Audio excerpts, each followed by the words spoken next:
All right, so welcome everybody to this wonderful interview that we're going to be doing. Susan and I have asked a good friend of mine, Kelly Morgan, to join us. Kelly has been an artist way teacher in LA for many, many years, and I got to know Kelly in 1996 when she saved me while I was teaching the Artist Way Creativity Camp. And unfortunately, Julia Cameron, who was working as my partner at the time in the camp, was unable to attend one of these great camps in Towson in May of 1996. So Kelly and Mark Bryan, and who was the other person, Kelly, that came with you?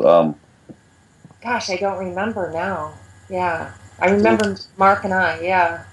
Kelly and Mark showed up and helped us run this creativity camp. So during that time, I got to know Kelly, and Kelly said she was teaching Artist Way classes in LA, and so we've been more or less loosely staying in touch over these many years. So I've watched Kelly grow her business in LA to a thriving proposition that's quite impressive, and she's touched a lot of people's lives. And so we're happy to have her on this interview because when we started to think about interviewing, I thought, well, Kelly's the first one we'd like to talk to. So Absolutely. welcome, Kelly.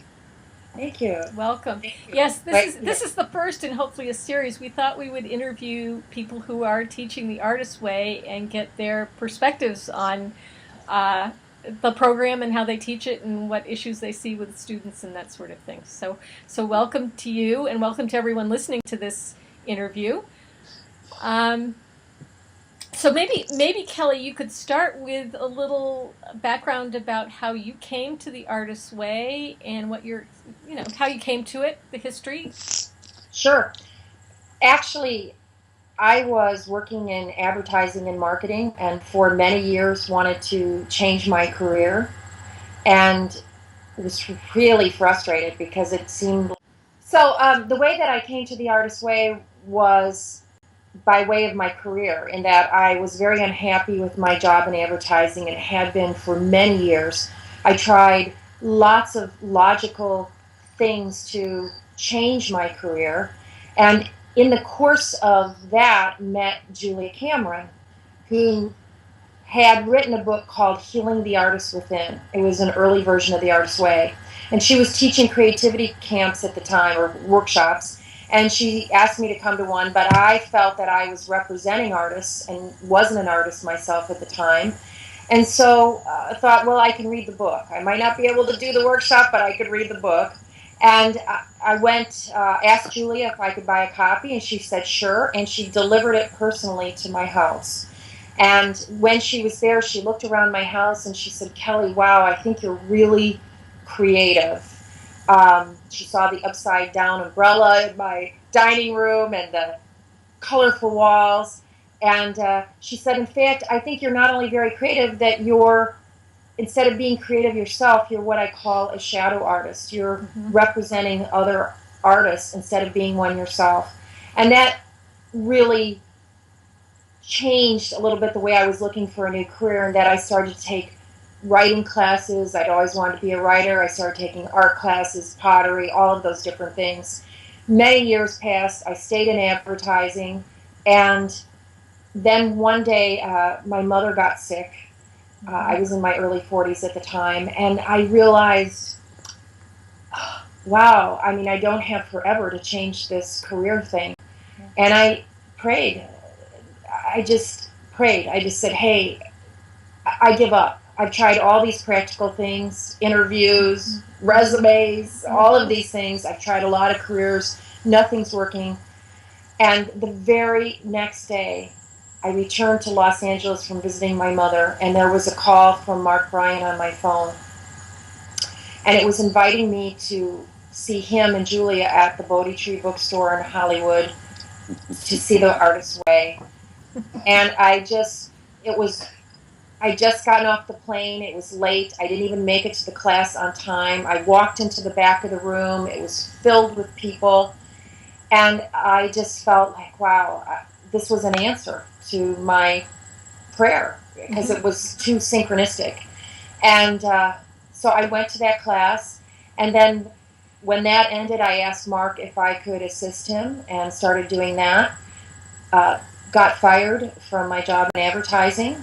I thanked the guy for firing me. I told him he'd done the right thing, and never looked back. Mark went to Harvard. I continued on teaching the class at the Bodhi Tree. Ironically, uh, the reason that I could teach that class is that while I was still in advertising, I had been taking poetry courses. I had started writing poetry. I started performing poetry, and I had become an artist myself. So I say ironically because all these logical things I'd done never changed my career. It was doing something that I just loved doing for the fun of it. And believe me, poetry never paid me more than $75 a year. So, but what it did was it just set me up to do something I really love doing that has earned me quite a good living, and that is teaching the artist's way. And I continue to write poetry. I just published a book of poetry online, actually on Amazon. So Excellent. yeah, we can include that link for you too. Oh, okay. Yeah. Excellent. Yeah. So how do you? I mean that strikes me as a rather typical story for people coming to the Artist's Way and rather brilliant results. Do you find that true with the people coming to your classes?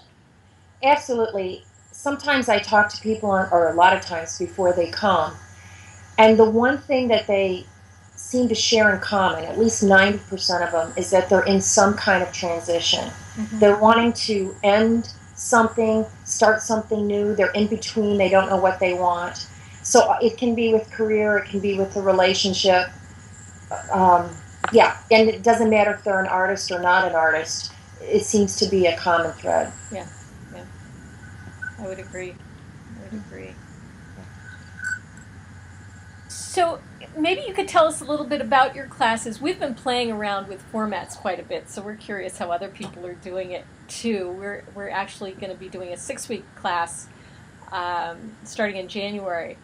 So, and I noticed on your website that your Artist's Way was 11 weeks. Yeah. I just realized I teach 3 of them a year and have for 16 years. I realized it was just a logistical thing. I needed to figure out how to do that in 11 weeks so that there was time in between to set up the next class. I have not found that it's a problem. Yeah. I mean, well, I taught a 6-week course at the Open Center in New York this past fall, and Julia called me and said, Navé, I'm in Santa Fe now. You know, there's an opening at the Open Center. You want to take it? So I said, sure, I'll try it. She said they're looking for 6 weeks. I taught a 6-week course, and I'd never taught one before. And it was a very interesting experience to be with people outside of the time frame of the 12 weeks. And what I learned, and you may have learned this, Kelly, in the 11-week experience, I learned that the Artist's Way is such an expanded proposition that it's not confined to any length of time. And and what we started to experiment with was the 6 weeks served as a platform building time for people to then continue on solo for the next 6 weeks. And it helped them build their own personal momentum, and I found it to be I was really rather surprised at the way that played out. And I never ever thought about it doing 6 weeks, and that actually opens up some possibilities for me here in LA. Doesn't it? And I didn't expect. I've also taught the artists. I've taught them live, and I've also taught them on the phone, which is what Navé and I have been doing recently. Mm-hmm. And when I started with the phone, I thought it was going to be, we'll try it. I didn't think it would be as good. But I have to say, it's different. We don't get to do exercises in class that I might do in a live class. Sure. But I have found absolutely no difference in terms of the outcomes. All right, so just a phone call, not even Skype. Not even Skype, no video, no webinar, no, just a phone conversation via telephone conference call.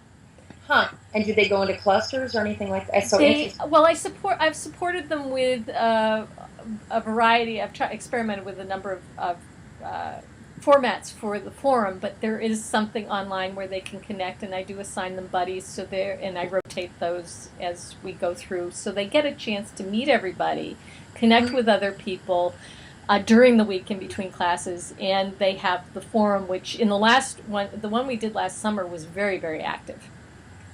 They were online a lot. Wow. Sharing. I want to hear more about that. It was very interesting, but I think what's surprised me, and I think Navé to a certain extent, is how the outcomes really aren't changing. So that it seems to us that maybe there's something else going on here about the artist's way, and maybe you have some thoughts on this. I think the conclusions we've come to are that, one, it's just making the commitment to do it, and the sense of community, having a cluster and having a group of people supporting them, that seems to make the difference. It's not the length of time of the class. Right.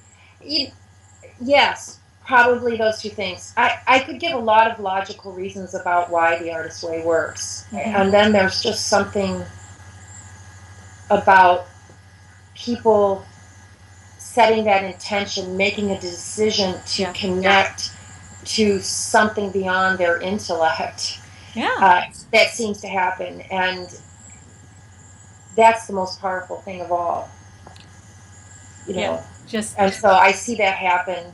I saw it happen in the camps I did with Navé, or so it seems to set that intention. I mean, Julia's book, I think, is brilliant and beyond any other book, because in the beginning she talks about we're getting in touch with that source energy, that connection with our own higher selves and creativity, or God, or whatever you want to call it. And that's what happened to me when I did that prayer.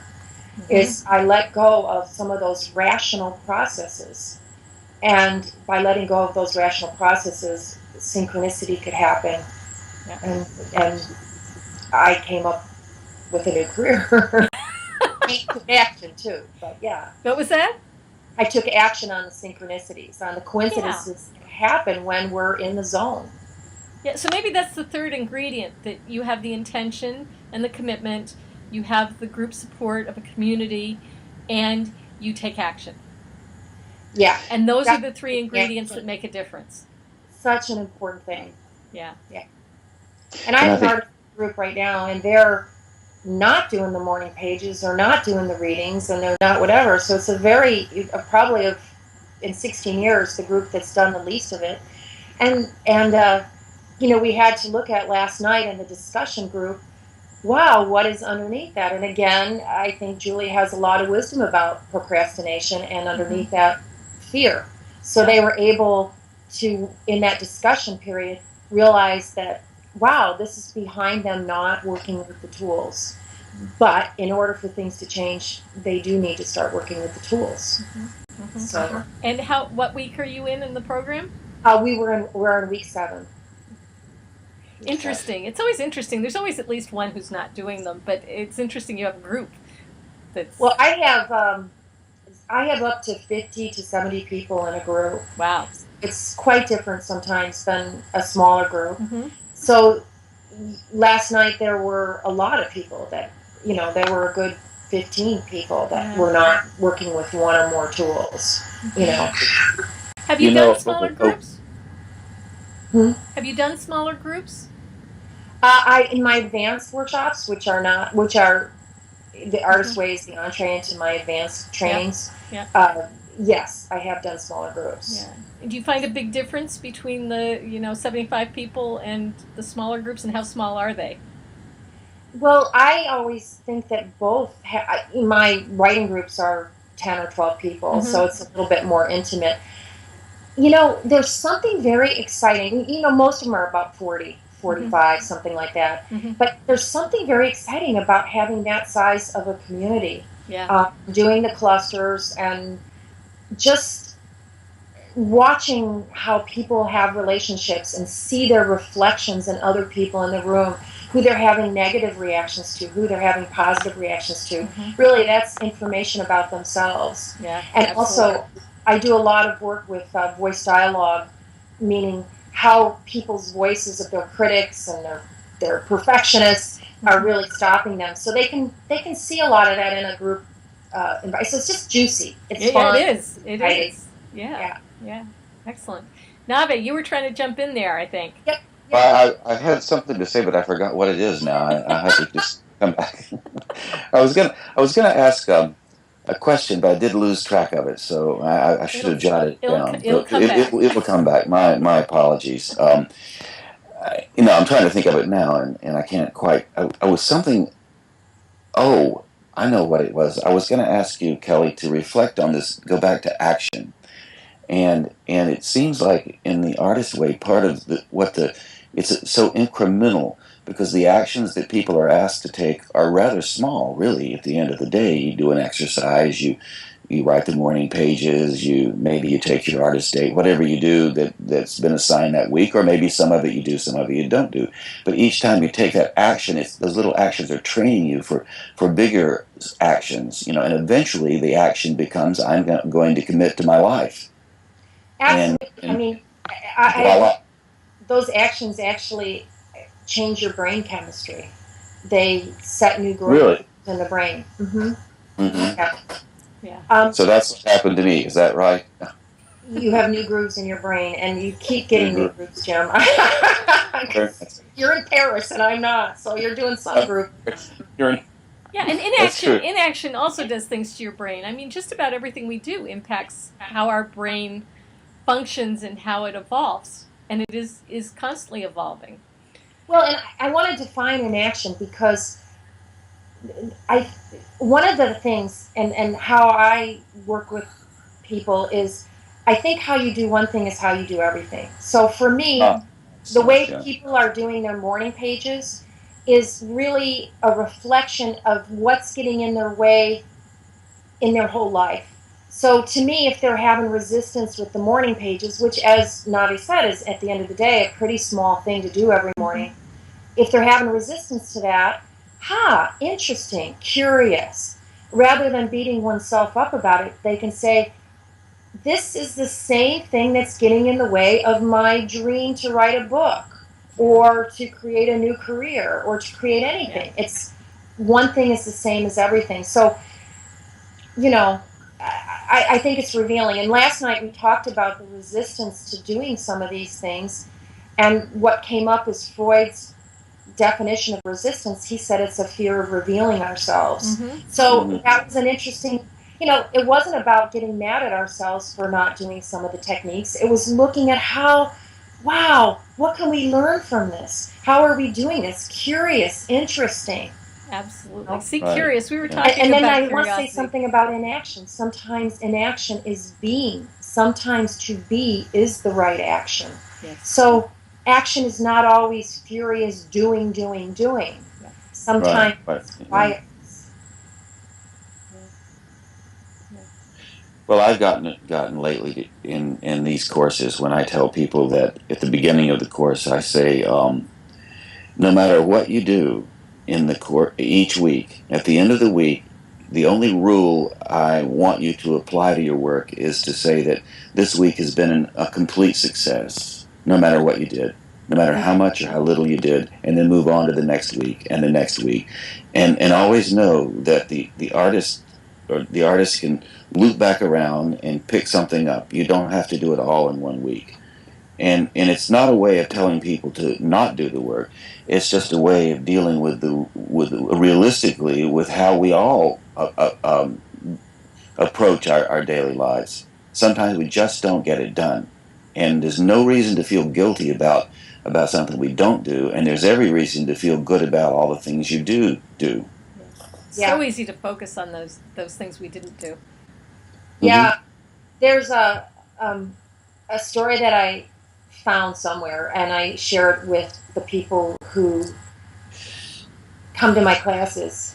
And that is, I don't know if you've heard it, it's about an Indian chief, and he tells his son there's two kinds of wolves. One's a good wolf and one's a bad wolf. And the son asks something about, well, which one is operating? And he says, well, whichever one you feed. So Navé say, you're feeding a good wolf. And I think, again, what's so brilliant about Julia's book is that it's all about the feminine process of receptivity. Absolutely. It's the generative part of the creative process. And we live in a very critical world, a very rational world, which brings up a lot of criticism. And so we need to start feeding that good wolf. Yes, and the feminine, and the feminine. People to do. Yeah, yeah. Do you find mostly women in your classes? I have a higher percentage of women than men. And yes, a lot higher percentage of women than men. Well, that's the same is true for me. I sometimes feel like a bit odd that I'm the male teaching the class because 80% of the people in the class are women. Yeah. Good. But I don't really feel that odd about it. But at the same time, I do often wish that some of the men would come. Men bring so much. I enjoy classes where there's a lot of male energy because it's a balance. And because I think, and I'm in Hollywood where there's a lot of competitiveness in a creative way, and I think men need this receptivity.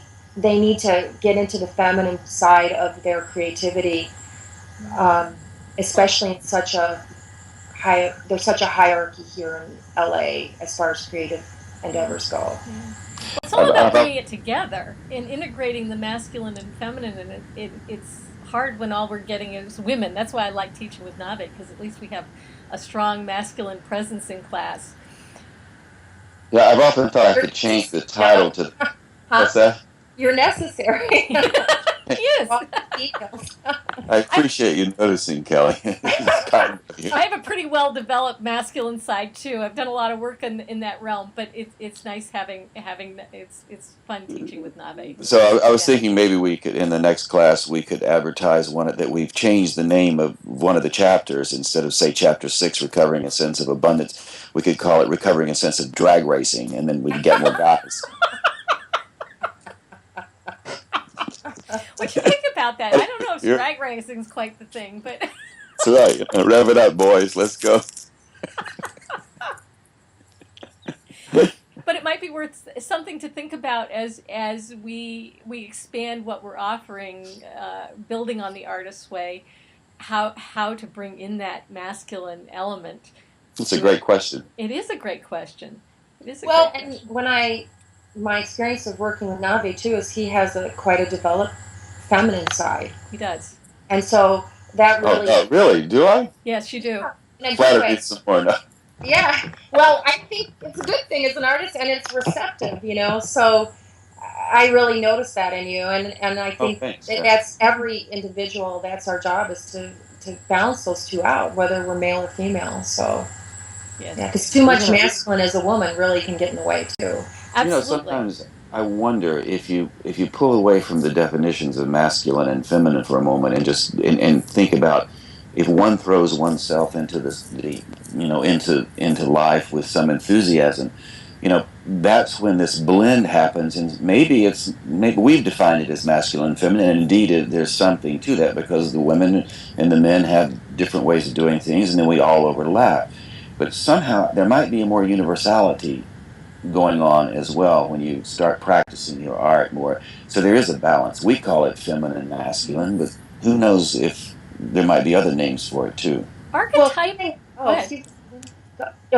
Go ahead. I was going to say archetypally the same tasks often happen, masculine and feminine, but they happen differently. For example, the masculine wields the sword of discernment, which is, the sword. This is that and that, Whereas the feminine has the seeds and they're sorting. I would take it all the way to, and this is what I talk about in my advanced classes, is I go all the way to the egg and the sperm. And you need both for birth, So the egg is sitting there, it's receptive, and in its sense of being, it's opening to allowing something to be new to happen. Creativity is bringing something new into existence. So that feminine is that receptivity, and that sperm works its little tail off to get all the way up that channel to penetrate the egg. And so the two together are so necessary to bring anything new into existence. And that's what creativity is all about, and getting into the zone means I don't think we're thinking about that too much. We're just doing it. We're just letting the egg and the sperm get together in our energy fields. Right. And there's something going on internally, too. I remember talking with a friend of mine who's a priest, and when I was doing this work integrating the inner masculine and inner feminine, he says, that's what celibacy is about. Not that I'm recommending celibacy, but that is part of the reason behind it, is for this internal integration of the masculine and feminine. I thought that was interesting. The whole last sentence that you said got cut off. Oh, I'm sorry. That the whole point of celibacy in the Catholic Church for the priests is to support this inner integration of the masculine and feminine, rather than doing it in an external way as in a marriage. Their purpose is to do it internally. I just thought it was an interesting perspective. My God, that's what's been going on for me lately. Then I can. That explains everything. I'm just integrating inside for a while here. There you go. Now we know. There's a lot of that going around. Yes, unfortunately, no, but I'm integrating. Yeah. Yeah. This is an interesting topic. It's maybe something we could put together about And I about actually this. think this is changing from being an interview to, as usual, a conversation that we may just want to, as you say, pick back up, because it's really interesting. It is very interesting. And I'm open. I'm at a new point in my life where, having taught the Bodhi tree for 16 years, and the Bodhi tree is closing in LA. It's kind of an institution. No, even I live on the East Coast and I know about the Bodhi tree. Isn't that amazing? Yeah. Do you know about it in Paris? Now you do. Now I do. I didn't know it was I've always known about the Bodhi tree. But I could ask, I don't know if people here know about the Bodhi tree. I don't know. John, do you know about the Bodhi tree? He's never heard of it, he says. Yeah, there you go. Anyway, it's a famous place in LA, and it's closing. So after 16 years of teaching there, I'm now looking to do other things. And I'm maybe a creativity camp, and also very interested in how, having worked with people in the Artist Way for so long, now when I do private sessions, and even into the Artist Way, I bring a lot about nutrition, because I'm starting to discover almost always that the anxiety that people are feeling and these things that are disconnecting them from their creativity often have to do with drinking too much caffeine, eating too much sugar, not moving. So all of these things are creative blocks. So I'm really looking for the next phase of integrating that. I actually started a program called Shape Up Your Creativity, so that people can start walking for their creativity, eating for their creativity, and that kind of thing. So I'm totally interested in developing programs like that, and collaborating with others in this new phase. Well, we have had some experience with creativity camps in the past, so I think that the Artist Way Creativity Camp lived in Taos, and then after Julia and I ceased doing it, it hasn't. I don't think anybody's really revived it. Yeah, I'd like to do it here in LA, make Malibu or something, so that people who are local can come, but also perhaps attract others. LA is a great place to do it, but the Taos is a bit out of the way. I mean, it's a bit of a trek to get to Taos for sure. Well, Malibu is just beautiful. Malibu is got everything. So. But it's interesting, in the Artist Way, Julia did not talk so much about walking and movement or exercise, but she did in later books add the walking as being right up there with the morning pages and Artist Days. And it's critical, I think. It's just, our body, because what we're talking about here is getting into a place where we're channeling. Yes. We're channeling what wants to come through us, what we want to express. And our rational minds are actually getting in the way. And so I think movement starts to get us back into our bodies, so that we can rely on our intuitive and all these things that really make us more creative than just the rational mind. Yes, And our I bodies agree. are the way there. I agree. I never edit anything. If I've written anything and I need to get it out quickly, I will never post it until I've gone for a walk, at the very I least. love that. I like to wait until the next day if I can, but at least to get out and get moving, see some different scenery, and then come back to it. I expect that probably works with other art forms as well, that you need that break. Yeah. And I love it. I've often put things in a drawer, and actually, now that you say it, that movement is what shifts the perspective so that you can actually see it with new eyes. Yes, yes. Mm. It's very important. And I agree with you with the nutrition. I haven't given up my caffeine, but I've given up sugar completely. And I have to say that fuzzy brain is gone. Yeah. Well, artists traditionally, and Van Gogh, there's a Van Gogh school of art, as Mark Bryan used to say. And so artists have traditionally been known to be a bit crazy and whatever. So we already, so much of that is that we're perhaps overindulging. I mean, Van Gogh, when you think about it, was true, yeah. Is that how it's pronounced? Absinthe. So of course he was nuts. He's drinking sugar and like an opium drug. So I cut off my ear too.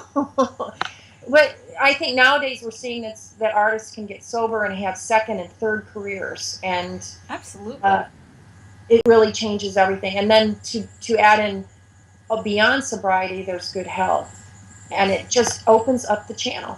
It does. We have to keep that channel open. It does.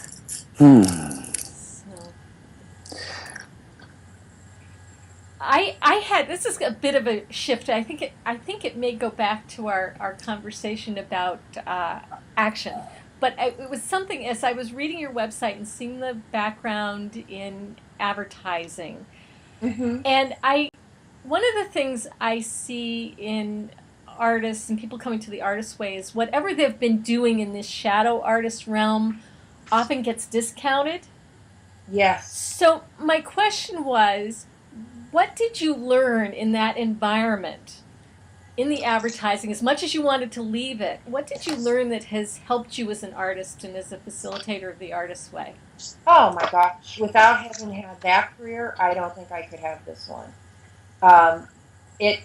First of all, from a practical standpoint, it really taught me how to communicate with people because I was working in groups there. Yeah. I also learned how to promote. One of the things that I think every artist has to do is bring their creativity to their own self-promotion. We have to bring our work out into the world. Yes. And advertising really taught me how to do that for others, and I've been able to apply doing that to myself. I would say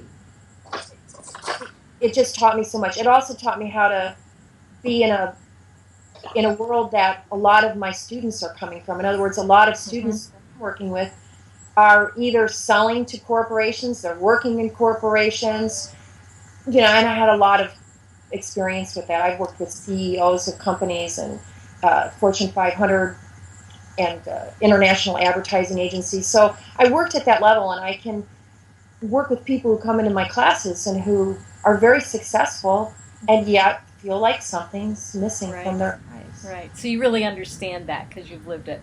I've lived the corporate realm. Yeah. I've lived the corporate realm, and I think there's nothing wrong with the corporate realm. It's just often what happens is people get unbalanced.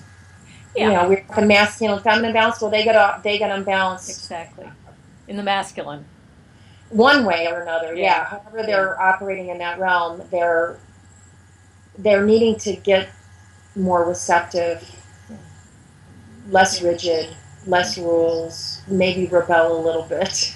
Well, I would expect that corporations would really benefit from a strong influx of feminine energy. Yeah, I haven't been in one for a while, so hopefully there's more and more feminine happening. And certain companies like Apple, for instance, has a lot of that kind of, or has some balance. They have some. So does Google. So does Google. But the tech companies maybe, but it's just interesting to think about how that dynamic plays out and can even be impacting what's going on culturally right now. Absolutely. That that imbalance between the feminine and masculine may in fact be part of the problem. And you just brought up something. I wonder how you guys are working with this. I mean, we're working in an economy, I believe, worldwide, where things are a bit depressed. There's a recession going on. To me, if there's ever a time for creativity, it's Absolutely. now. What are you discovering? There's a blog post I just put up a couple of weeks ago on exactly that. This is the time. It is being called forth in us right now to create. We need creative solutions to what's going on because the same old just isn't going to do it. It's the truth. I mean, things are going out of business because a new way. This is leaving room for something new, and those who are creative are using it as an opportunity rather than focusing on how awful everything is. Yes. Well, there are always opportunities when things get disturbed. That's why the storms blow through and tear the roots out of the ground, and then new growth comes, or the fires burn the land and makes room for the whatever's going to come after that. Yeah. So if we start seeing ourselves metaphorically as growth and the seed and the sperm and all of those natural environmental metaphors that exist so well for us to see, then that gives us power in a way that we might not have if we think of ourselves as a cog in the wheel. And now the wheel is being reinvented, and we're in a 7 billion people, and so this is to me an issue of creative leadership as much as anything else. I mean, how willing are we to be leaders? Yes. Not only lead other people, but lead ourselves out of our own wilderness. Yeah. Absolutely. And I think it was Daniel Pink in A Whole New Mind talked about the creativity was part of what the Western culture and the U.S. in particular had to offer as the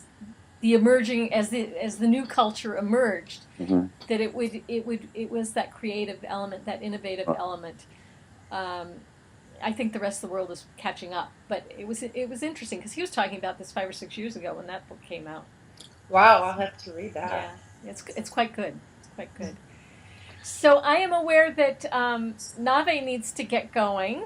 I would love to keep talking. Maybe we'll do this again because this is I love it. Great conversation, isn't it fun? Yeah. No, let's set this up again. I think this is great. What were you saying, Kelly? And Susan, just getting to know you because I've seen your materials and heard of you through Navé and have such respect for Navé. So finally, I'm so happy to meet you. I'm happy to meet you too. It's really it's good. And Navé, great to see you. Well, one day, Kelly, you and I'll sit down and have a coffee in the same town and in a little neighborhood coffee shop somewhere. It's been too long. I think about you often, and I'm always been so inspired by everything you do out in LA. And you're a good example of somebody who can really, really make something dynamic if you stay in one spot. Unlike me, I wander around like Buffalo. I think I call him a troubadour. I think he's the classic troubadour, traveling around the world. True. I've always called him a gypsy, but I like troubadour even better. I'll take them both. Navé, come out here and let's do a creativity camp. So well, maybe this is the beginning of something brand. The extension of more of what we've done, and we'll create brand new things as a result. Absolutely. So in the interim, Kelly, maybe you could tell people where they could reach you. Oh, okay, yes. My website is www.creativelife.com. And and then I also have a blog called Shape Up Your Creativity. Excellent. And I think those would be the two. There's Kelly Morgan Poetry site. Right, so, and you are in LA. You're doing live classes in LA. Yeah, and that would be creativelife.com, and almost anything is on that site. That's my main site. Excellent. Yeah. For those of you listening, you can also find us at increaseyourcreativity.com. So thank you, Kelly. It's wonderful having you. Thank you. Nicely done. Thank you for making the introduction, Navé. Oh, yeah, it was my pleasure. I'll do it anytime. Great. Okay, take care. You too. Bye-bye. Okay, bye.